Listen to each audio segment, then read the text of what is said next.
ಶ್ರೀ ಗುರುಭ್ಯೋ ನಮಃ. ಭಾಗವತದ 1ನೇ ಸ್ಕಂದದ 2ನೇ ಅಧ್ಯಾಯದ ಶ್ರವಣ ಈಗ ನಡೆದಿದೆ. ಅಲ್ಲಿ ಎಂ ಪ್ರೌರಜಂತ ಮನುಪೇತ ಮಪೇತ ಕೃತ್ಯಂ ಅಂತ ಏನು ಶ್ಲೋಕ ಇದೆ, ಅದರ ವಿವರಣವನ್ನು ನೋಡ್ತಾ ಇದ್ದೀವಿ. ಯಾಕೆ ಶುಕಾಚಾರ್ಯ ಎದ್ದು ಹೊರಟೋದ, ಎಲ್ಲವೂ ಸಾಕಾಗಿತ್ತು, ಹೊರಟೋದ ಅನ್ನೋ ಕಥಾ ಏನಿದೆ. ಪ್ರೌರಜಂತಂ ತನ್ನ ತಂದೆಯ ಆಶ್ರಮವನ್ನೇ ಬಿಟ್ಟು ಹೊರಟು ಬಿಟ್ಟಿದ್ದ. ಅದೆಲ್ಲ ಎಲ್ಲಿದೆ? ಭಾಗವತದಲ್ಲಿ ಆ ಕಥಾ ಇಲ್ಲ, ಮಹಾಭಾರತದಲ್ಲಿದೆ. ಮಹಾಭಾರತದ ಶಾಂತಿ ಪರ್ವ, ಅದರ ಉಪಪರ್ವವಾದ ಮೋಕ್ಷ ಧರ್ಮ ಪರ್ವ, ಅಲ್ಲಿ 331 ಅಥವಾ 323ನೇ ಅಧ್ಯಾಯ, ಅಥವಾ ಮೋಕ್ಷ ಧರ್ಮ ಪರ್ವದಲ್ಲಿ 164ನೇ ಅಧ್ಯಾಯ, ಅಲ್ಲಿ ಆ ಕಥೆಯನ್ನು ನಾವು ನೋಡ್ತಾ ಇದ್ದೀವಿ. ಹೇಗೆ ಶುಕ ಹುಟ್ಟಿದ ಅದನ್ನು ಹೇಳ್ರಿ ಅಂತ ಭೀಷ್ಮನನ್ನ ಪಾಂಡವರು ಕೇಳಿದಾಗ ಭೀಷ್ಮ ಕಥೆಯನ್ನು ಹೇಳಿತೊಡಗಿದ್ರು. ಮೇರುಶೃಂಗೇ ಕಿಲಪುರ ಕರ್ಣಿಕಾರ ವನಾನ್ವಿತೆ ವಿಜಹಾರ ಮಹಾದೇವ ಭೀಮೈ ಭೂತಗಣೈರ್ವೃತಃ. ಇದು ಶಿವ ಒಂದು ಕಡೆ ಸಂಚಾರ ಮಾಡ್ತಿದ್ದು, ವಿಹಾರ ಮಾಡ್ತಿದ್ದರು ವರ್ಣನೆ. ಮೇರು ಪರ್ವತ, ಅಲ್ಲಿ ತನ್ನ ಭೂತಗಣಗಳ ಜೊತೆಗೆ ಶಿವ ವಿಹಾರ ಮಾಡ್ತಿದ್ದ. ಅಲ್ಲಿಯೇ ಪಾರ್ವತಿಯು ಕೂಡ ಇದ್ಲು. ನೋಡಿ, ಭಾಗವತದಲ್ಲಿ ಪಾರ್ವತಿಯ ಸ್ಮರಣ ಆಗಲಿಲ್ಲ, ಮಹಾಭಾರತದಲ್ಲಿ ಪಾರ್ವತಿಯ ಸ್ಮರಣವೂ ಆಯಿತು. ಶಿವ ಪಾರ್ವತಿಯರ ಸ್ಮರಣ ಮಾಡಬೇಕು. ಅದರಿಂದ ನಮಗೆ ನಮ್ಮ ಮನಸ್ಸು, ನಮ್ಮ ದೇಹ, ನಾವು ಆಲೋಚನೆ ಮಾಡುವ ಅರ್ಥ ಇದೆಲ್ಲವೂ ಸರಿಯಾಗಿ ಸುಸ್ಥಿತವಾಗಿರ್ತದೆ. ಪಾರ್ವತಿಯು ನಮಗೆ ವೇದ ಮೊದಲಾದ ಎಲ್ಲ ಶಾಸ್ತ್ರಗಳನ್ನು ಅರ್ಥ ಮಾಡಿಸುವಂಥವಳು. ಶಿವ ಮನೋಭಿಮಾನಿ. ಹೀಗೆ ಶಿವ ಪಾರ್ವತಿಯರು ಅಲ್ಲಿದ್ರಲ್ಲ, ಅದೇ ಸಂದರ್ಭದಲ್ಲಿ ಆ ಪರ್ವತದಲ್ಲೇ ಒಂದು ಸಮೀಪದ ಪ್ರದೇಶದಲ್ಲಿ ಈ ವೇದವ್ಯಾಸ, ಕೃಷ್ಣ ದ್ವೈಪಾಯನ, ಇವರು ತಪಸ್ಸು ಮಾಡ್ತಾ ಇದ್ರು. ಯಾಕೆ ತಪಸ್ಸು ಮಾಡ್ತಾ ಇದ್ರು ಅಂದ್ರೆ, ಮಗ ಬೇಕು ಅಂತ. ಪುತ್ರಾರ್ಥಂ ಕುರು ಸತ್ತಮ, ಮಗ ಬೇಕು ಅಂತ ತಪಸ್ಸು ಮಾಡ್ತಾ ಇದ್ರು. ಎಂಥ ಮಗನನ್ನು ಅವ್ರು ಬಯಸಿದ್ರು ಅಂದ್ರೆ, ಅಗ್ನೇಹ ಭೂಮೇಹ ಅಪಾಂ ವಾಯೋ ಅಂತರಿಕ್ಷಸ್ಯ ವಾ ವಿಭೋ ವೀರ್ಯೇಣ ಸಮ್ಮತಃ ಪುತ್ರೋ ಮಮ ಭೂಯಾದಿತಿ ಸ್ಮಃ. ಅಂತಿಂತ ಸಾಧಾರಣ ಮಗ ಹುಟ್ಟಬಾರ್ದು ನನಗೆ. ಪಂಚಮಹಾಭೂತಗಳ ಒಂದು ಸ್ಥೈರ್ಯ, ಧೈರ್ಯ, ಅವುಗಳ ಮಹತ್ವ ಇದು ಯಾರಲ್ಲಿದೆಯೋ ಅಂಥ ಮಗ ನನಗೆ ಹುಟ್ಟಲಿ ಅಂತ ಅವ್ರು ಬಯಸಿದ್ರಂತೆ ವ್ಯಾಸರು. ತಪಸ್ಸು ಮಾಡ್ತಾ ಇದ್ರು. ಅವರು ಯಾರನ್ನ ಕುರಿತು ತಪಸ್ಸು ಮಾಡಿದ್ರು? ಭಗವಂತನ ಕುರಿತು ತಪಸ್ಸು ಮಾಡಿದ್ರು. ಅಲ್ಲಿ ಶಿವ ಬಂದ. ಆರಾಧಯನ್ ಮಹಾದೇವಂ, ಪಾರ್ವತಿಪತಿಯಾದ ಶಿವನನ್ನು ಆರಾಧನೆ ಮಾಡಿದರು. ಬಹುರೂಪಂ ಉಮಾಪತಿಂ, ಅವನು ಬಹುರೂಪ ಶಿವ ಉಮಾಪತಿ. ತತ್ರ ಬ್ರಹ್ಮರ್ಷಯಶ್ಚೈವ ದೇವರ್ಷಯಸ್ತಥಾ, ಅವರೆಲ್ಲ ಅನೇಕ ಜನ ಅಲ್ಲಿದ್ದರು. ಶತಂ ಕಿಲ ಸಮಾಹ ಪ್ರಭು, ದೀರ್ಘಕಾಲ ತಪಸ್ಸು ಮಾಡಿದ್ರಂತೆ. 100 ವರ್ಷ ಕಾಲ ದೀರ್ಘವಾದ ತಪಸ್ಸು ಮಾಡಿದರು. ಆವಾಗ ಅವರು ಏನು ಆಹಾರನೂ ತಗೋತಿರ್ಲಿಲ್ಲ, ಬರೀ ಗಾಳಿನೇ ಅವರ ಆಹಾರ.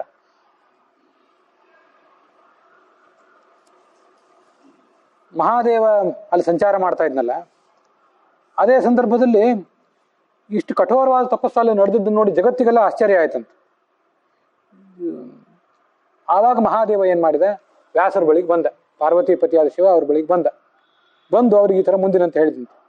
ಏವಂ ವಿಧಸ್ತೆ ತನಯೋ ದ್ವೈಪಾಯನ ಭವಿಷ್ಯತಿ. ನಿನಗೆ ಎಂಥ ಮಗ ಬೇಕು ಅಂತ ಬಯಕೆ ಇದೆಯಲ್ಲ, ಪಂಚಮಹಾಭೂತಗಳ ಸತ್ವವನ್ನು ಪಡೆದ ಮಗ ಬೇಕು ಅಂತ ನಿನಗೆ ಬಯಕೆ ಇದೆಯಲ್ಲ, ಅಂತ ಮಗ ಹುಟ್ಟುತ್ತಾನೆ, ವಿಚಾರ ಮಾಡಬೇಡ, ಪರಿಶುದ್ಧನೂ ಮಹಾತ್ಮನೂ ಆಗ್ತಾನೆ ಅಂತ ಅವನಿಗೆ ಸಮಾಧಾನ ಹೇಳಿದ್ರಂತೆ. ತದ್ಭಾವ ಭಾವಿ ತದ್ಬುದ್ಧಿ ತದಾತ್ಮ ತದಪಾಶ್ರಯ ತೇಜಸಾವೃತ್ಯ ಲೋಕಾನ್ ತ್ರೀನ್ ಯಶಃ ಪ್ರಾಪ್ಸ್ಯತಿ ತೇ ಸುತಃ. ಅವನು ಹೇಗಿರ್ತಾನೆ ನಿನ್ನ ಮಗ ಅಂದರೆ, ಯಾವತ್ತೂ ಭಗವದ್ಧ್ಯಾನದಲ್ಲೇ ಆಸಕ್ತನಾಗಿರ್ತಾನೆ. ಅವನ ಬುದ್ಧಿ, ಅವನ ಮನಸ್ಸು ಪರಮಾತ್ಮನಲ್ಲೇ ಇರ್ತದೆ. ಏನನ್ನೂ ಅವನು ಬಯಸೋದೇ ಇಲ್ಲ. ಅವನ ತೇಜಸ್ಸು, ಅವನ ಕೀರ್ತಿ 3 ಲೋಕ ತುಂಬೆಲ್ಲ ಹರಡಿರ್ತದೆ.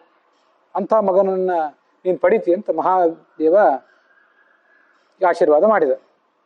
ಮುಂದೆ ಅದ್ರ ಮುಂದಿನ ಅಧ್ಯಾಯದಲ್ಲಿ ಈ ವ್ಯಾಸರು ತಮ್ಮ ಆಶ್ರಮಕ್ಕೆ ಬಂದರು. ಅದರ ವರ್ಣನ ಇದು. ಅಥ ರೂಪಂ ಪರಂ ರಾಜನ್ ಬಿಭ್ರತಿ ಸ್ವೇನ ತೇಜಸ. ಆಶ್ರಮಕ್ಕೆ ಬಂದ ಮೇಲೆ ಅವರೊಂದು ಯಜ್ಞ ಮಾಡಬೇಕಾಗಿತ್ತು. ನಮ್ಗದು ಹಿಂದೆ ನಾವು ನೋಡಿದ್ದೀವಿ. ಯಜ್ಞ ಮಾಡಬೇಕಾದ್ರೆ ಬೆಂಕಿ ಪೆಟ್ಟಿಗೆ ಕೊರೆದು ಅಲ್ಲಿ ಅಗ್ನಿ ಹುಟ್ಟಿಸೋದಲ್ಲ, ಅರಣಿ ಮಥನ ಮಾಡಬೇಕು. ಅಶ್ವತ್ಥದ ಸಮಿತಿಗಳನ್ನು ತಿಕ್ಕಬೇಕು. ಯಾವಾಗ ಭೂಮಿಯಲ್ಲಿ ಅಗ್ನಿ ಇರ್ತದೆ ಅಂತೆಲ್ಲ ಗಮನಿಸಿ ಅದೆಲ್ಲ ಮಾಡಿದಾಗ ಅಲ್ಲಿ ಅಗ್ನಿ ಹುಟ್ಟುತ್ತದೆ.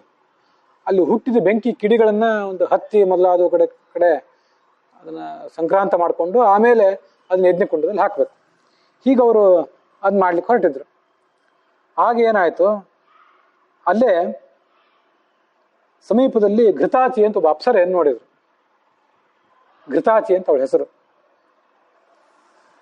ಅಪ್ಸರೆಯರನ್ನ ನೋಡಿದ ಕೂಡಲೇ ಇವರ ಮನಸ್ಸಿನಲ್ಲಿ ಕಾಮ ಹುಟ್ಟಿದಂತಾಯ್ತು.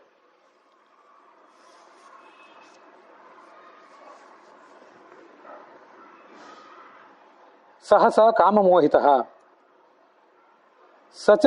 ಸಾಚ ತಂ ದೃಷ್ಟ್ವಾ ವ್ಯಾಸಂ ಕಾಮ ಸಂವಿಘ್ನಮಾನಸಂ ಶುಕೀಭೂತ್ವ ಮಹಾರಾಜ ಘೃತಾಸಿ ಸಮುಪಾಗಮತ್. ಅವಳಿಗೆ ಈ ವ್ಯಾಸರ ಮನಸ್ಸಿನಲ್ಲಿ ಆದಂಥ ಒಂದು ಸಂಚಲನ ಗೊತ್ತಾಯಿತು, ಅಥವಾ ವ್ಯಾಸರು ಏನು ತೋರಿಸ್ಕೊಂಡಿದ್ರು ಸಂಚಲನ ಅದು ಗೊತ್ತಾಯ್ತು ಅವ್ರಿಗೆ, ಆ ಋಷಿಗೆ. ಅವಳೇನು ಮಾಡಿದ್ಲು, ಅಲ್ಲಿ ತನಕ ಸ್ತ್ರೀ ರೂಪನೇ ಧರಿಸಿದ್ಲು, ಈಗ ಒಂದು ಗಿಣಿಯ ರೂಪ ತಾಳಿದ್ಲು. ಶುಕಿ ಗಿಳಿ ಅದರ ರೂಪ ತಾಳಿದ್ಲು. ಮಹರ್ಷಿಗಳ ಸಮೀಪಕ್ಕೆ ಹೋದ್ಲು. ಈಗ ಅವಳು ಬೇರೆ ರೂಪ ತಾಳಿ ಬಂದಿದ್ರು ಕೂಡ ಈ ತಮ್ಮ ಮನಸ್ಸಿನಲ್ಲಿ ಕಾಮಕ್ಕೆ ಇವರು ಅವಕಾಶ ಕೊಟ್ಟಿದ್ರಲ್ಲ ತಮ್ಮ ದೇಹದಲ್ಲಿ. ಶರೀರಜೇನ ಅನುಗತಃ ಸರ್ವಗಾತ್ರಾತಿಗೇನ ಸಹ ಕಾಮ ಅಲ್ಲಿದ್ದೇ ಇತ್ತು.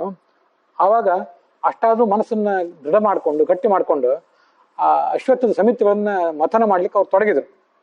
ಮುಂದೆ ಪ್ರಯತ್ನ ಪಟ್ಟರು, ಅವರು ಧೈರ್ಯ ಮಾಡ್ಕೊಂಡ್ರು. ಆದರೆ ಮೊದಲು ಅವಳ ರೂಪ ಅವ್ರು ನೋಡಿದ್ರಲ್ಲ, ಆದ್ರಿಂದ ಅವರ ಮನಸ್ಸು ಎಷ್ಟೇ ದೃಢವಾಗಿದ್ರೂ ಕೂಡ ಅವರ ತೇಜಸ್ಸು ಜಾರಿ ಬಿತ್ತು.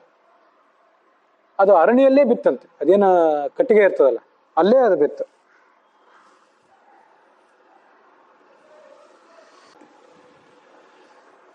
ಅರಣ್ಯಾಮೇವ ಸಹಸ ತಸ್ಯ ಶುಕ್ರಂ ಅವಾಪತತ್. ಕಟ್ಟಿಗೆಯಲ್ಲೇ ಬಿತ್ತದ, ಅಶ್ವತ್ಥದ ಕಟ್ಟಿಗೆಯಲ್ಲೇ ಬಿತ್ತು. ಇವರು ಮತ್ತು ಅದನ್ನು ಮಥನ ಮುಂದುವರಿಸಿದರು.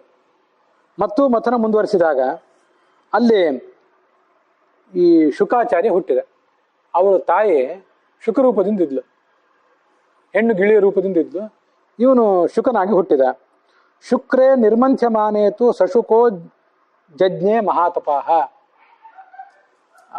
ಅಶ್ವತ್ಥದ ಕಟ್ಟಿಗೆ ಕೆಳಗಿತ್ತಲ್ಲ, ಅದರ ಮೇಲೆ ತೇಜಸ್ ಬಿದ್ದಿತ್ತಲ್ಲ, ಇವರು ಅದನ್ನೇ ಮಥನ ಮಾಡ್ತಾ ಇದ್ರು, ತಿಕ್ತಾ ಇದ್ರು ಅಗ್ನಿ ಹುಟ್ಲಿ ಅಂತ. ಆಗ ಹುಟ್ಟುವಾಗ ಆತ ಮಥನ ಮಾಡಿದಾಗ ಅಲ್ಲಿ ಶುಕಾಚಾರ್ಯ ಹುಟ್ಟಿದ.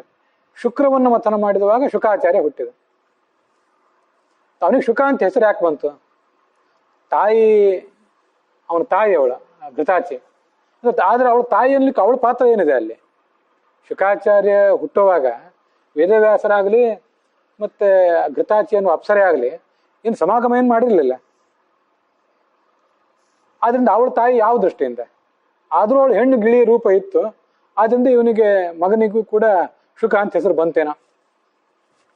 ಆದ್ರೆ ಅವಳು ಹೆಣ್ಣಿ ಗಿಳಿಯ ರೂಪದಿಂದ ಇದ್ದಿದ್ರಿಂದ ಇವನಿಗೆ ಶುಕ ಅಂತ ಹೆಸರು ಬಂತು ಅಂತ ಶಾಸ್ತ್ರ ಏನು ಹೇಳಿಲ್ಲ.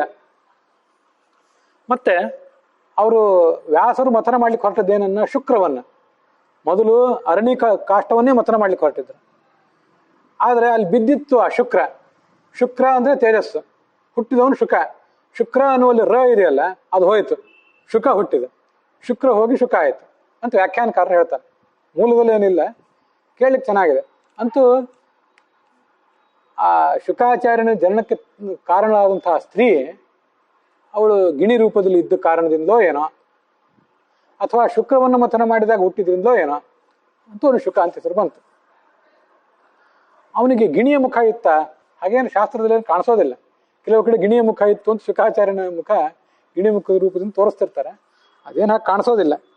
ಮತ್ತೆ ಎಲ್ಲಾರು ನೋಡೋಣ. ಅರಣಿ ಗರ್ಭ ಸಂಭವ, ತಾಯಿಗೆ ಹೊಟ್ಟೆಯಲ್ಲಿ ಹುಟ್ಟಲೇ ಇಲ್ಲ ಅವನು. ಅರಣಿಯ ಆ ಅಶ್ವತ್ಥದ ಗರ್ಭದಿಂದ ಹುಟ್ಟಿದವನು ಅವನು. ಅಶ್ವತ್ಥದ ಗರ್ಭದಿಂದ ಏನು ಹುಟ್ಟುತ್ತದೆ? ಬೆಂಕಿ ಹುಟ್ಟುತ್ತದೆ. ಇದು ಒಂದು ಬೆಂಕಿಯೇ, ಹುಟ್ಟಿದ ಮಗು ಒಂದು ಬೆಂಕಿಯೇ ಇದು. ಪ್ರಜ್ವಲನ್ ಇವ ತೇಜಸ್ಸ, ಹುಟ್ಟಿದಾಗಲೇ ತೇಜಸ್ಸಿನಿಂದ ಅವನು ತೊಳಗ್ತಾ ಇದ್ದ. ಹುಟ್ಟಿದಾಗಲೇ ಅದ್ಭುತವಾದ ರೂಪ, ಆ ಮುಖದಲ್ಲಿ ಅಂತ ಒಂದು ಜ್ಞಾನ ವಿನಯ, ಆ ಬ್ರಹ್ಮ ತೇಜಸ್ಸಿನ ಕಳೆ ವಿಧೂಮೋಗ್ನಿರಿವ ಜ್ವಲನ್. ಅರಣಿ ಮಥನ ಮಾಡಿದಾಗ ಅಲ್ಲಿ ಬೆಂಕಿ ಹುಟ್ಟಿದ್ರೆ ಸ್ವಲ್ಪ ಹೊಗೆ ಇರ್ತದೆ. ಈ ಬೆಂಕಿ ಹುಟ್ಟಿದಾಗ ಅಲ್ಲಿ ಹೊಗೆಯೇ ಇರಲಿಲ್ಲ. ಧೂಮರಹಿತವಾದ ಬೆಂಕಿ ಅಂತ ಅವನು ಕಂಗೊಳಿಸ್ತಾ ಇದ್ದ. ಭಾಗವತದಲ್ಲಿ ಇದೆಲ್ಲ ಬಂದಿಲ್ಲ. ಯಾಕೆ ಹೇಳ್ತಿದ್ದೀನಿ ಅಂದ್ರೆ ಶುಕಾಚಾರ್ಯನ ಮಹತ್ವ ಎಂಥದ್ದು ಮಹಾಭಾರತಕ್ಕನುಸಾರ ಕೇಳೋಣ ಅಂತ ಹೇಳಿದೆ. ಮತ್ತೆ ಈ ಮಗುವಿಗೆ ಉಪಚಾರ ಮಾಡೋರು ಬೇಕಲ್ಲ, ಹುಟ್ಟಿತಲ್ಲ, ಹುಟ್ಟಿದ ಕೂಡಲೇ ಅದಕ್ಕೆ ನಮ್ಮ ಮಕ್ಕಳು ಹುಟ್ಟಿದ ಕೂಡಲೇ ಅವಕ್ಕೆಲ್ಲ ಮೈ ತೊಳೆದು ಆರೈಕೆ ಮಾಡ್ತಿರ್ತಾರ. ಅಲ್ಲಿ ಯಾರು ಮಾಡ್ಬೇಕು? ಆ ಘೃತಾಚೆ ಅದನ್ನೇನು ಮಾಡಲಿಲ್ಲ. ಮತ್ತೆ ತೊಳೆದಕ್ಕೆ ನೀರು ಯಾವುದು? ನಮ್ಮಲ್ಲಿ ಟ್ಯಾಂಕಿನ ನೀರು, ನಳದ ನೀರೇ ತೊಳಿತಿರ್ತಾರೆ. ಅಂಥದ್ದೇ ನೀರು ಸಿಗ್ಬೇಕು, ಇನ್ನೇನು ಸಿಗ್ತದೆ? ಅದೆಲ್ಲ ಸ್ವಲ್ಪ ಸ್ವಚ್ಛವಾದ ನೀರು. ಇವನಿಗೆ ಹಾಗಲ್ಲ. ಇವನಿಗೆ ಮೊದಲು ಸ್ಪರ್ಶ ಆಗಿದ್ದೇ ಗಂಗಾ ನದಿ ನೀರು. ಮತ್ತೆ ತೊಳೆದವರು ಯಾವುದು? ಗಂಗಾ ನದಿಯೇ ಮೇಲೆದ್ದು ಬಂದ್ಲು. ತಮ್ ಗಂಗಾ ಸರಿತಾಂ ಶ್ರೇಷ್ಠ ಮೇರು ಪೃಷ್ಠೆ ಜನೇಶ್ವರ ಸ್ವರೂಪಿಣಿ ತದಾ ಅಭ್ಯೇತ್ಯ ಸ್ನಾಪಯಾಮಾಸ ವಾರಿಣ. ಗಂಗಾ ನದಿ ನೀರಿನಿಂದ ಸ್ನಾನ ಮಾಡಿ ಹುಟ್ಟಿದವನು. ಹುಟ್ಟಿದ ಮೇಲೆ ಸ್ನಾನ ಮಾಡಿ ಅವನ ಮೈ ಎಲ್ಲ ಶುದ್ಧ ಆಯ್ತು ಮತ್ತಷ್ಟು. ಮತ್ತೆ ಆ ಮಗುವಿಗೆ, ನಮಗೆಲ್ಲ ಮಕ್ಕಳಿಗೆ ಉಪನಯನ ಮಾಡಿಸ್ಲಿಕ್ಕೆ 7-8 ವರ್ಷ ಬೇಕಾಗ್ತದೆ. ಆದರೆ ಈ ಮಗು ಆವಾಗಲೇ ಅದಕ್ಕೆ ಎಲ್ಲ ಥರದ ಸಂಸ್ಕಾರಗಳು, ದಂಡ, ಕೈಯಲ್ಲಿ ಒಂದು ದಂಡ. ಸನ್ಯಾಸಿಗಳಿಗೆ ಮಾತ್ರ ದಂಡ ಇರೋದಲ್ಲ, ಉಪನಯನ ಮಾಡ್ಕೊಂಡು ಕೂಡಲೇ ಕೈಯಲ್ಲಿ ಒಂದು ದಂಡ ಇರಬೇಕು. ನಮ್ಮ ಮಕ್ಕಳೆಲ್ಲ ದಂಡ ಇಟ್ಕೋಬೇಕು, ಅದು ಇವ್ರು ಇಟ್ಕೊಂಡಿಲ್ಲ ಅಷ್ಟೇ. ಈಗ ಮತ್ತು ಕೃಷ್ಣಾರ್ಜುನ ಅದೆಲ್ಲ ಅಂತರಿಕ್ಷದಿಂದ ಬಂದು ಬಿತ್ತು, ಆಕಾಶದಿಂದ. ಆವಾಗ ಗಂಧರ್ವರು ಅವರೆಲ್ಲ ಹಾಡ್ತಾ ಇದ್ರು, ಅಪ್ಸರಿಯರು ಕುಣಿತಾ ಇದ್ರು. ಆಕಾಶದಲ್ಲಿ ದೇವವಾದ್ಯಗಳು ಮೊಳಗಿದವಂತೆ, ಮಹಾತ್ಮ ಹುಟ್ಟಿದ ಅಂತ. ವಿಶ್ವಾವಸು ಮೊದಲಾದವರೆಲ್ಲ ನಾನಾ ಥರದ ಹಾಡುಗಳನ್ನು ಹಾಡಿದರು, ಶಿವನನ್ನು ಸ್ತುತಿಸಿದರು ಅವರು. ಜಗತ್ತಿಗೆಲ್ಲ ಭಾರಿ ಸಂತೋಷ ಆಯಿತು. ಆಗ ಆ ವ್ಯಾಸರು ಆ ಮಗುವನ್ನು ಪ್ರೀತಿಪೂರ್ವಕವಾಗಿ ಎತ್ಕೊಂಡ್ರು.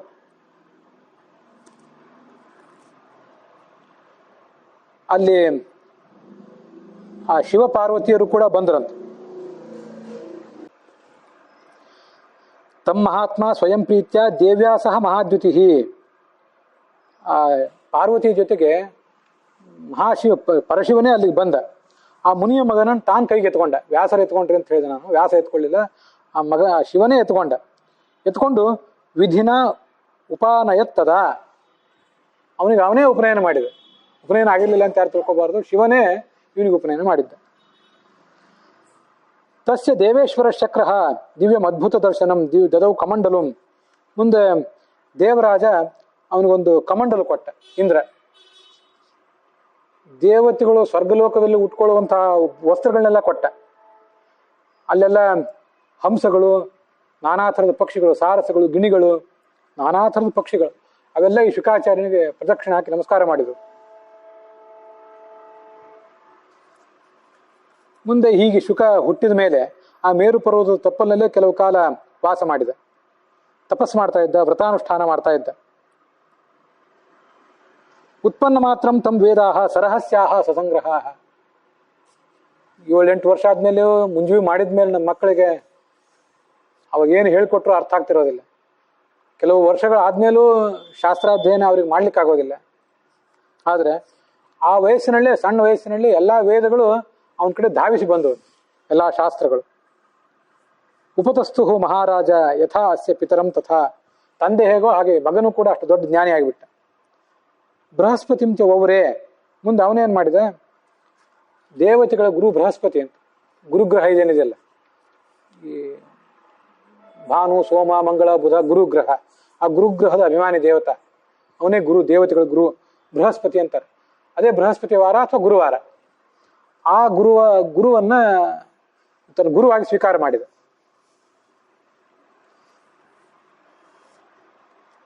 ಅವನ ಮೂಲಕ ಎಲ್ಲ ಶಾಸ್ತ್ರಗಳನ್ನು ಮತ್ತಷ್ಟು ಅಧ್ಯಯನ ಮಾಡಿದ.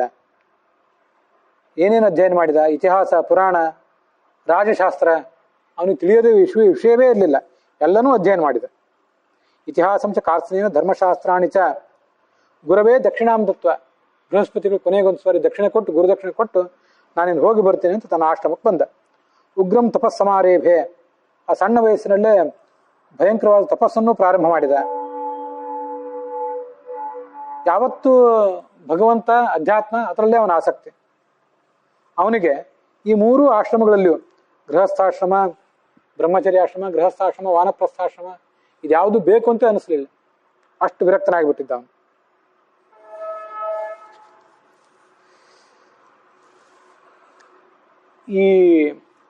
ಇದು ಶುಕ ಹುಟ್ಟಿದ ಕಥೆ ಆಯ್ತು.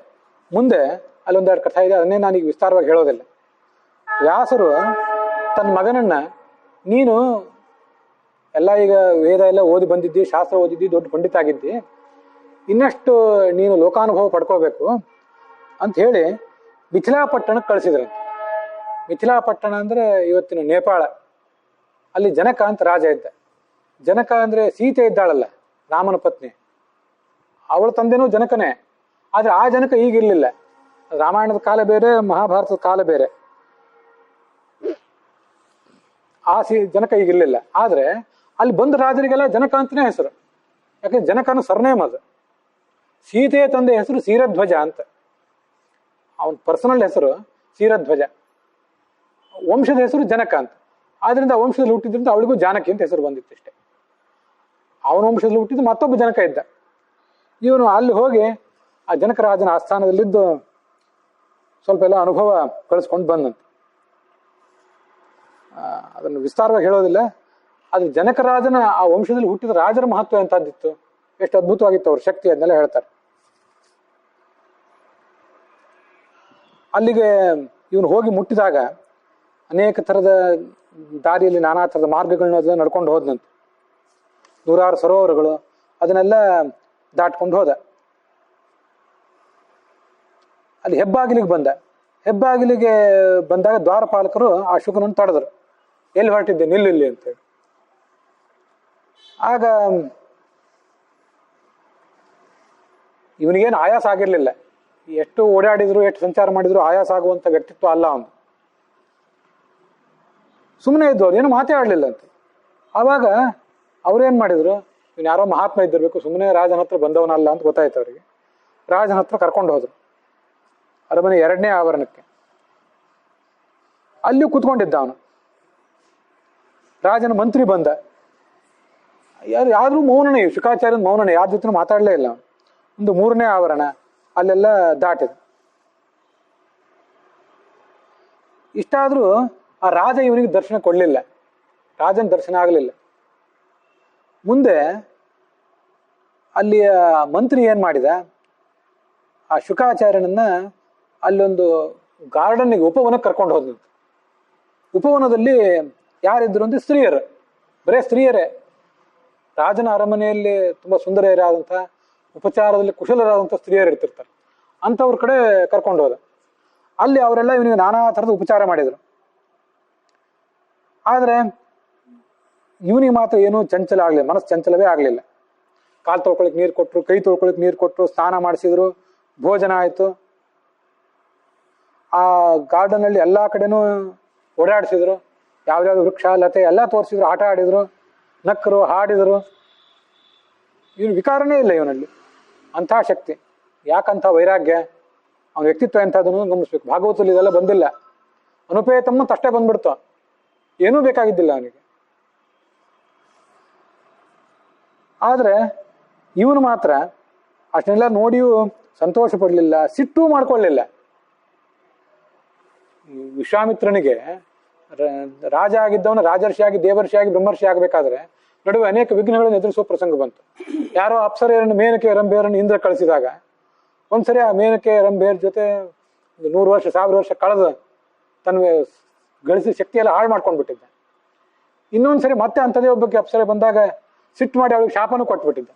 ಒಂದ್ಸರಿ ಕಾಮಕ್ಕೆ ವಶ ಆದ, ಮತ್ತೊಮ್ಮೆ ಕ್ರೋಧಕ್ಕೆ ವಶ ಆದ. ಅಂತೂ ಮಾಡಿದ ತಪಶಕ್ತಿ ಎಲ್ಲ ಹೋಗಿಬಿಟ್ಟಿತ್ತು. ಆದ್ರೆ ಇವ್ರು ಮಾತ್ರ ಕಾಮಕ್ಕೂ ವಶನಾಗ್ಲಿಲ್ಲ, ಕ್ರೋಧಕ್ಕೂ ವಶನಾಗ್ಲಿಲ್ಲ. ಅಷ್ಟು ಶಾಂತನಾಗಿ ಕುತ್ಕೊಂಡ್ಬಿಟ್ಟಿದ್ದ. ಆಮೇಲೆ ಮಲ್ಕೊಳ್ಳಿಕ್ಕೆ ಹಾಸಿಗೆ ಕೊಟ್ರು. ಅಷ್ಟಾದ್ರೂ ಸುತ್ತಲೂ ಅದೇ ಸ್ತ್ರೀಯರಿದ್ರು. ಮತ್ತೆ ಇವನು ಬ್ರಾಹ್ಮ ಮುಹೂರ್ತದಲ್ಲಿ ಎದ್ದ, ಸ್ನಾನ ಆಚಮನ ಇತ್ಯಾದಿ ಏನೇನು ಕೆಲಸ ಮಾಡ್ಬೇಕಾಗಿತ್ತು ಎಲ್ಲ ಮಾಡಿದ. ಹಾಗೆ ಕೂತಿದ್ದ, ಭಗವಂತನ ಧ್ಯಾನದಲ್ಲೇ ಮಗ್ನನಾಗಿದ್ದ. ಇಷ್ಟಾದ್ಮೇಲೆ ಜನಕ ರಾಜ ಏನ್ ಮಾಡಿದ, ಪರೀಕ್ಷೆ ಮಾಡಿದ ಮೇಲೆ ದೊಡ್ಡ ಜ್ಞಾನಿಯನ್ನ ಸತ್ಕಾರ ಮಾಡ್ಬೇಕಾದ್ರೆ, ಸ್ವಾಗತ ಮಾಡ್ಬೇಕಾದ್ರೆ ಯಾವ ಥರ ಮಾಡ್ಬೇಕಲ್ಲ ಆ ಥರ ಅವನನ್ನ ಸ್ವಾಗತ ಮಾಡಿದಂತೆ. ಆಮೇಲೆ ಆ ಜನಕ ರಾಜ ಇವನಿಗೊಂದು ಸ್ವಲ್ಪ ತತ್ವೋಪದೇಶ ಮಾಡಿದ. ಶುಕಾಚಾರ್ಯನಿಗೆ ಜನಕರಾಜನಿಂದ ತತ್ವೋಪದೇಶ ಮಾಡಿಸ್ಕೊಳ್ಬೇಕಾದ ಹರಕತ್ತೇನೂ ಇರಲಿಲ್ಲ, ಅಂತ ಅವಶ್ಯಕತೆಯೇನೂ ಇರಲಿಲ್ಲ.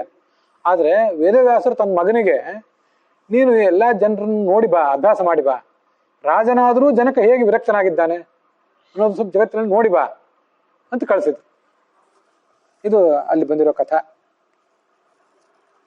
ಅವರಿಬ್ಬರು ಪರಸ್ಪರ ಮಾತಾಡಿದರು. ಜನಕ ಮತ್ತು ಶುಕ ಎಲ್ಲ ಪರಸ್ಪರ ಮಾತಾಡಿದರು. ನಾನಾ ಥರದ ಧರ್ಮ, ಅಧ್ಯಾತ್ಮ, ಅದ್ರ ಬಗ್ಗೆ ಎಲ್ಲ. ಅದು ಶುಕ ಜನಕ ಸಂವಾದ ಅಂತ ಹೀಗೆ ಅದನ್ನು ಕರೀತಾರೆ. ಅಲ್ಲೆಲ್ಲ ಗುರುವಿನ ಮಹತ್ವ ಇದೆ. ಗುರು ಪ್ಲಾವಯಿತ ತಸ್ಯ ಜ್ಞಾನಂ ಪ್ಲವಹಿ ಹೋಚ್ಯತೆ ವಿಜ್ಞಾಯ ಕೃತಕೃತ್ಯಸ್ತು ತೀರ್ಣಸ್ತದ ಉಭಯಂ ತ್ಯಜೇತ್. ಸಂಸಾರ ಸಾಗರವನ್ನು ದಾಟಿಸುವ ನೌಕೆ ಅಂದ್ರೆ ಯಾರು? ಗುರು. ಅವನೇ ನಮ್ಮನ್ನು ದಾಟಿಸ್ತಾನೆ ಅಂತ ಜನಕ ಹೇಳಿದ. ನವಿನಾ ಗುರು ಸಂಬಂಧಂ ಜ್ಞಾನಸ್ಯ ಅಧಿಗಮ ಸ್ಮೃತಃ. ಗುರುವಿನ ಹತ್ರ ಹೋಗದೆ, ಗುರುವಿನ ಗುಲಾಮನಾಗದೆ ಮುಕ್ತಿನೂ ದೊರೆಯೋದಿಲ್ಲ, ಜ್ಞಾನವೂ ದೊರೆಯೋದಿಲ್ಲ ಅನ್ನೋದನ್ನೆಲ್ಲ ಹೇಳಿದೆ. ಈಗ ನಾನಾ ಥರದ ಧರ್ಮವನ್ನೆಲ್ಲ ಆ ಶುಕನಿಗೆ ಆ ಜನಕ ಬೋಧನೆ ಮಾಡಿದ್ದ. ಜಗತ್ತಿನ ಅನುಭವವನ್ನು ಕಲಿತು ಬಾ. ಜಗತ್ತಿನಲ್ಲಿ ಇದ್ದ ಮೇಲೆ, ನಾವೆಲ್ಲ ಹುಟ್ಟಿ ಬಂದ ಮೇಲೆ ನಾವೇ ದೊಡ್ಡ ವಿದ್ವಾಂಸರು ಅಂತ ಒಂದ್ ಕಡೆ ಕೂತಿರಬಾರ್ದು. ಜಗತ್ತನ್ನು ನೋಡಿ ಬೇರೆ ಬೇರೆ ಜನ ಏನೇನು ಮಾಡಿದ್ದಾರೆ ಅನ್ನೋದನ್ನ ನೋಡಿ ಕಲಿಬೇಕು ನಾವು ಅಂತ ಇದೊಂದು ಜಗತ್ತಿನ ಮರ್ಯಾದೆ. ಅದನ್ನ ಶುಕನಿಗೆ ಅವ್ರು ಕಲಿಸಿದ್ರು ಅಷ್ಟೇ ವ್ಯಾಸರು. ಶುಕ ವಾಸ್ತವಿಕವಾಗಿ ಜನಕರಿಂದ ಕಲಿಬೇಕಾದ್ದೇನೂ ಇರಲಿಲ್ಲ. ಭಾಗವತ ಹೇಳೋದಕ್ಕಿಂತ ಮುಂಚೆ ಅವನು ವ್ಯಕ್ತಿತ್ವ ಹೇಗೆ ತರಬೇತಿ ಮಾಡಿದ್ರು ವ್ಯಾಸರು, ಅದಕ್ಕಿನ್ನೆಲ್ಲ ಹಿನ್ನೆಲೆಯಾಗಿ ಹೇಳ್ತಾ ಇದ್ದೇವೆ. ಇಷ್ಟು ಬಂದ ಮೇಲೆ ಆ ಶುಕ ಮತ್ತು ತನ್ನೆಲ್ಲ ಶಿಷ್ಯರು ಅವರೆಲ್ಲರಿಗೂ ಮತ್ತಷ್ಟು ಬೋಧನೆ ಮಾಡಿದಂತೆ, ತತ್ವವನ್ನು ಉಪದೇಶ ಮಾಡಿದರು ಅಂತ ಅಲ್ಲಿ ಮಹಾಭಾರತದಲ್ಲಿ ಬರ್ತದೆ. ಅನೇಕ ಜನ ಶಿಷ್ಯರಿದ್ರು ಆ ವೇದವ್ಯಾಸರಿಗೆ. ಅವರೆಲ್ಲರಿಗೂ ಕೂಡ ನಾನಾ ಥರದ ತತ್ವಗಳನ್ನು ಬೋಧಿಸಿದರು ವ್ಯಾಸರು. ವ್ಯಾಸರು ಹೀಗೆ ಶುಕನಿಗೆ ತನ್ನ ಮಗನಿಗೆ ಎಲ್ಲ ಕಲಿಸಿದ್ರು. ಇದಲ್ಲದೆ ಇನ್ನೊಬ್ಬರಿಂದ ಕಲಿಸ್ಬೇಕಾಗಿತ್ತು. ಅವ್ರು ಯಾರಂದ್ರೆ ನಾರದ. ನಾರದರು ಈ ಶುಕಾಚಾರ್ಯನಿಗೆ ಒಂದಿಷ್ಟು ಬೋಧನೆ ಮಾಡಬೇಕು ಅಂತ ಅವರೇ ತಾವೇ ಬಂದರು. ಅವರು ಬಂದ ಬಳಿಕ ಅವ್ರ ಕಡೆಯಿಂದಲೂ ಒಂದಿಷ್ಟು ಶುಕಾಚಾರ್ಯ ತತ್ವವನ್ನು ಉಪದೇಶ ಮಾಡಿಕೊಂಡು ಆಗ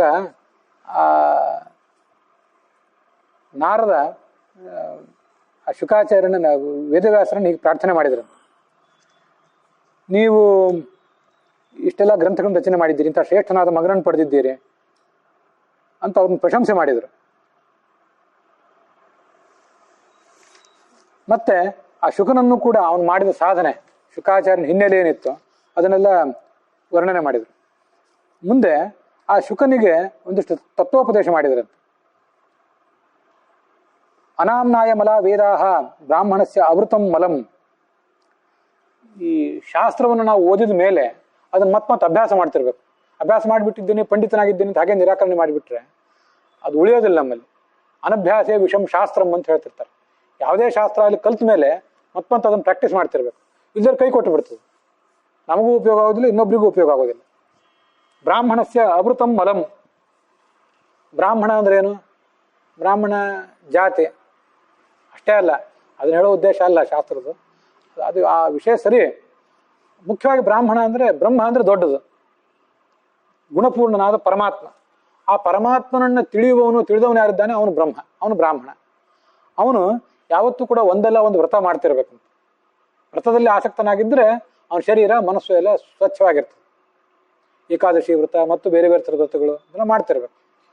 ವ್ರತ ದೀಕ್ಷಾ ಇವೆಲ್ಲ ಇದ್ದೇ ಇರಬೇಕು. ಅದಿದ್ರೆ ದೇಹ ಇದೆಲ್ಲ ಮನಸ್ಸು ಸ್ವಚ್ಛವಾಗಿರ್ತದೆ. ಇಲ್ಲದೆ ಹೋದರೆ ಎಲ್ಲವೂ ಮಲಿನ ಆಗಿ ಹೋಗ್ತದೆ. ಇದೊಂದು ನಾರದ ಶುಕನಿಗೆ ಹೇಳಿದಂಥ ಅನೇಕ ಶ್ಲೋಕಗಳಲ್ಲಿ ಇದು ಒಂದು.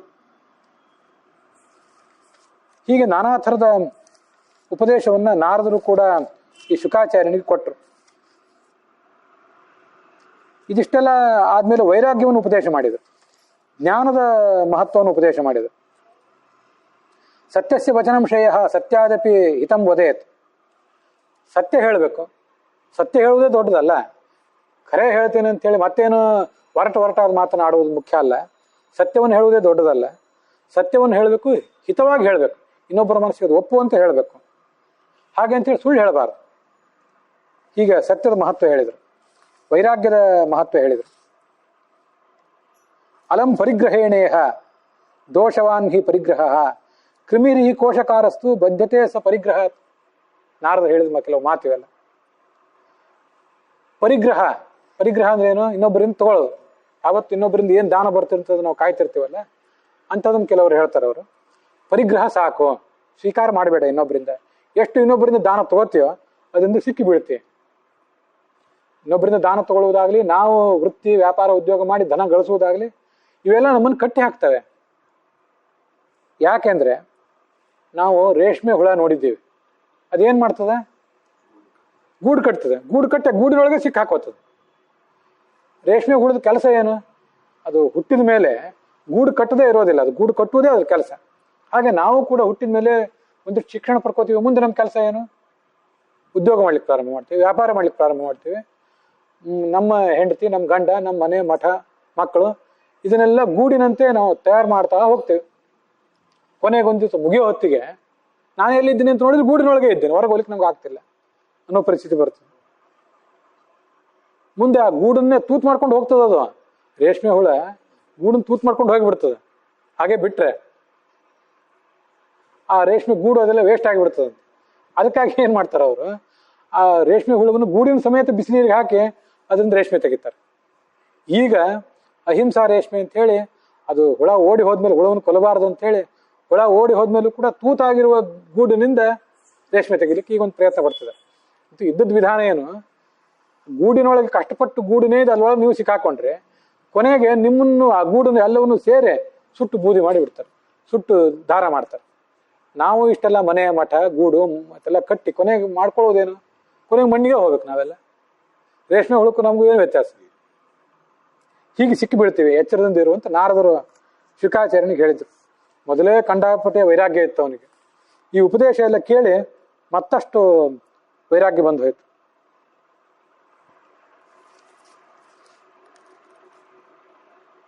ನಿಬಂಧನಿ ರಜ್ಜುರೇಶ ಯಾ ಗ್ರಾಮೇ ವಸತೋರತಿ.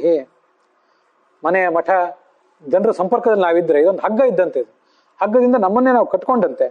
ಬಹಳ ಎಚ್ಚರಿಕೆಯಿಂದ ಇರಲಿ, ಇದು ಬೇಡ ನಿನಗೆ ಅಂತ ನಾರದರು ಈ ಥರ ಎಲ್ಲ ಉಪದೇಶ ಮಾಡಿದರು.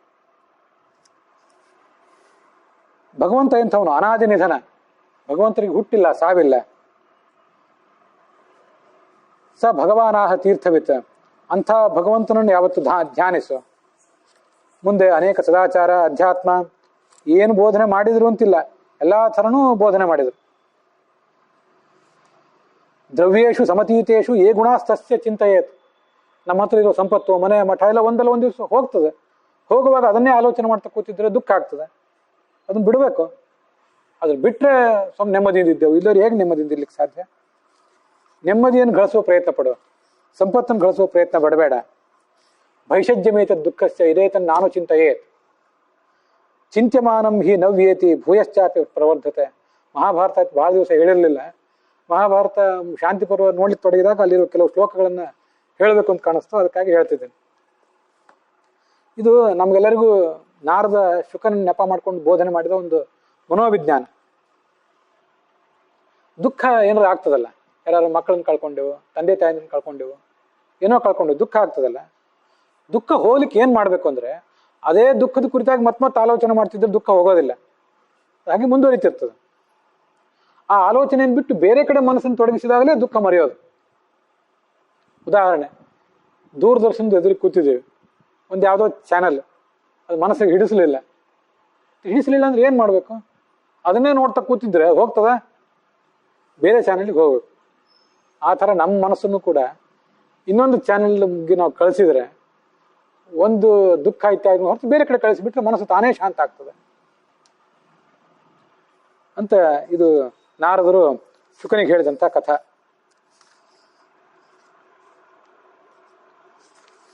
ಇಷ್ಟನ್ನೆಲ್ಲ ಕಥೆ ಕೇಳಿದಾಗ ಆ ಶುಕಾಚಾರ್ಯನಿಗೆ ವೈರಾಗ್ಯ ಪಕ್ವಾಗಿ ಹೋಯ್ತು.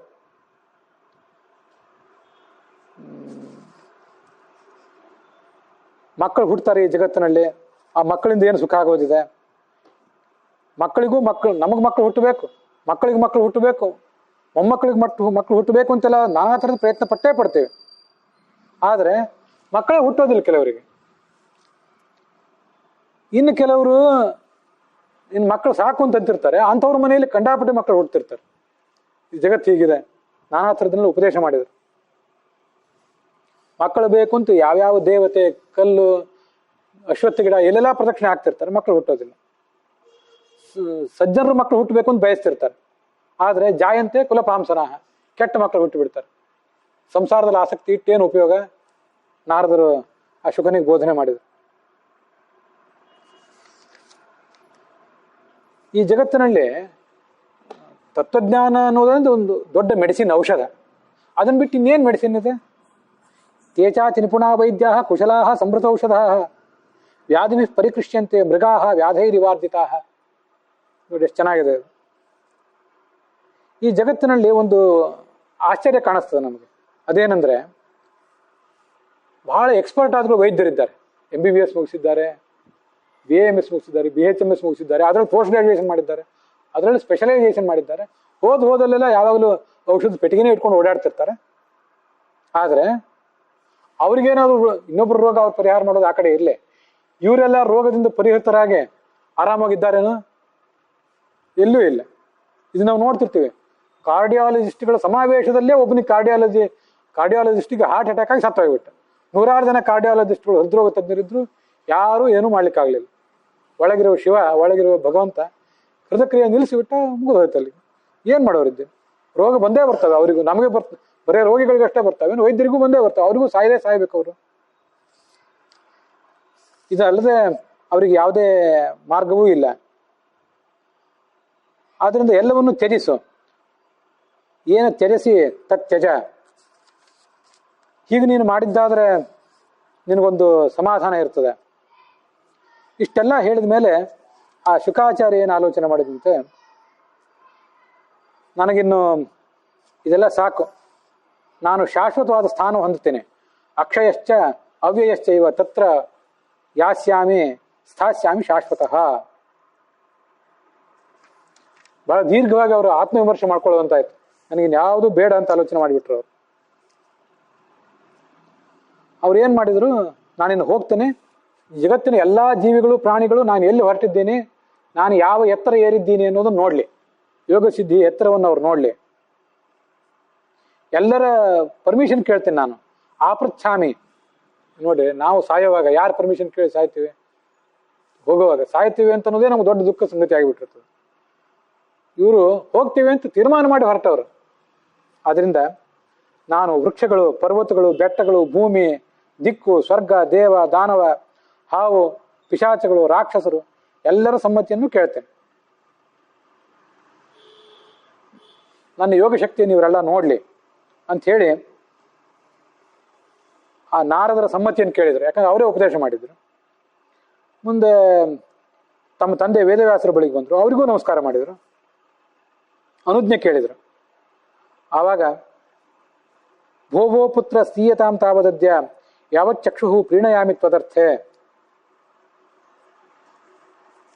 ಸ್ವಲ್ಪ ಹೊತ್ತು ನಿಲ್ಲು, ಹೋಗ್ಬೇಕು ಅಂತ ತೀರ್ಮಾನ ಮಾಡಿದ್ವಿ, ಸ್ವಲ್ಪ ಹೊತ್ತು ನಿಲ್ಲು ಅಂತ ಇಲ್ಲಿ ಹೇಳಿದ್ರು ಅವ್ರು. ಮಗ ಹೊರಟಿದ್ದನ್ನು ಅವ್ರಿಗೆ ನೋಡಿ ತಡ್ಕೊಳ್ಲಿಕ್ಕೆ ಆಗ್ಲಿಲ್ಲ. ನನ್ನ ಕಣ್ಣುಗಳಿಗೆ ಒಂದು ಸ್ವಲ್ಪ ಹಬ್ಬ ಮಾಡ್ಕೋಬೇಕಾಗಿದೆ. ಮಗನನ್ನ ಕಳಿಸೋದು ಅಂದ್ರೆ ಸುಲಭದ ಕೆಲಸ. ನೀನೆಂದು ಮರಳಿ ಬರೋದಿಲ್ಲ ಅವನು, ಗಮನಿಸ್ಬೇಕು. ವ್ಯಾಸ ಚಿರಂಜೀವಿ, ಅಶ್ವತ್ಥಾಮ, ಬಲಿರ್ ವ್ಯಾಸ, ಹನುಮಾಂಸ, ವಿಭೀಷಣ, ಕೃಪಾ, ಪರಶುರಾಮ 7 ಜನ ಚಿರಂಜೀವಿಗಳು. ಮಕ್ಕಳಿಗೆ ಎಣ್ಣೆ ಹಚ್ಚಿ ಎರೆಯುವಾಗ ಆ 7 ಬೆರಳುಗಳನ್ನು ಹಿಂಗೆ ನೆಲಕ್ಕೆ ಮೂಡಿಸಿ ಇವರಂತೂ ನೀನು ಚಿರಂಜೀವಿ ಆಗೋದು ಮಾಡ್ತಿರ್ತಾರೆ. ಈ ವ್ಯಾಸ ಮುಂದೆ ಚಿರಂಜೀವಿಯಾಗಿ ಬದುಕಬೇಕಾದವರು ಈ ಮಗನನ್ನು ಬಿಟ್ಟು ಬದುಕಬೇಕು, ದೊಡ್ಡ ಕಷ್ಟ. ಅದಕ್ಕಾಗಿ ನಿಲ್ಲು ನಿಲ್ಲು ಅಂತಂದ್ರು. ಆದರೆ ಮಗ ಅಪ್ಪನ ಮಾತು ಕೇಳಲಿಲ್ಲ, ಹೋಗ್ಬೇಕು ಅಂತ ತೀರ್ಮಾನ ಮಾಡಿಬಿಟ್ಟಿದ್ದು. ಯಾವ ಸ್ನೇಹ ಬಂಧ ಏನೂ ಇರಲಿಲ್ಲ, ಅನಾಸಕ್ತ. ಮತ್ತೆ ಇನ್ನೇನಾದರೂ ಅಧ್ಯಯನ ಮಾಡ್ಬೇಕಾಗಿತ್ತ? ಯಾರ್ಯಾರು ಗುರುಗಳ ಹತ್ರ ಹೋಗ್ಬೇಕಾಗಿತ್ತ? ಯಾವುದೂ ಇಲ್ಲ, ಎಲ್ಲ ಅಧ್ಯಯನ ಮಾಡಿ ಮುಗಿದಾಗಿತ್ತ ಅವನು. ಇನ್ನು ಯಾರಿಂದ ಏನು ಅಭ್ಯಾಸ ಮಾಡಬೇಕಾಗಿದೆ? ಎಲ್ಲವನ್ನೂ ಮುಗಿಸಿಬಿಟ್ಟಿದ್ದ. ಆದ್ರಿಂದ ತಂದೆಯ ಮಾತುಗಳು ಕೂಡ ಅವನು ಏನೂ ಗಮನ ಕೊಡಲಿಲ್ಲಂತೆ. ನಿರಪೇಕ್ಷ ಶುಕೋಭೂತ್ವ ನಿಸ್ನೇಹ ಮುಕ್ತ ಸಂಶಯ ಮೋಕ್ಷವಾನ್ ಅನುಸಂಚಿತ್ಯ. ಬೇಕಾಗಿದ್ದನ್ನು ಪರಮಗತಿ ಒಂದೇ, ಹೊರಟೆ ಹೋಗಿಬಿಡ್ಬೇಕು ಅಂತ ತೀರ್ಮಾನ ಮಾಡಿದ. ಅಲ್ಲಿಂದ ಮುಂದೆ ಅವನಲ್ಲಿಂದ ಪ್ರಯಾಣ ಮಾಡೇ ಬಿಟ್ಟ. ಕೈಲಾಸ ಪೃಷ್ಠಂ ವಿಪುಲಂ ಸಿದ್ಧ ಸಂಘ ನಿಷೇವಿತಂ. ಕೈಲಾಸದ ಕಡೆಗೆ ಮೇಲೆ ಹೊರಟು ಬಿಟ್ಟ. ಅಲ್ಲಿಗೆ ಆ ಅಧ್ಯಾಯ ಸಮಾಪ್ತವಾಗಿದೆ. ಇವತ್ತಿನ ಭಾಗವು ಕೂಡ ಇಲ್ಲಿಗೆ ಸಮಾಪ್ತ ಆಗಿದೆ.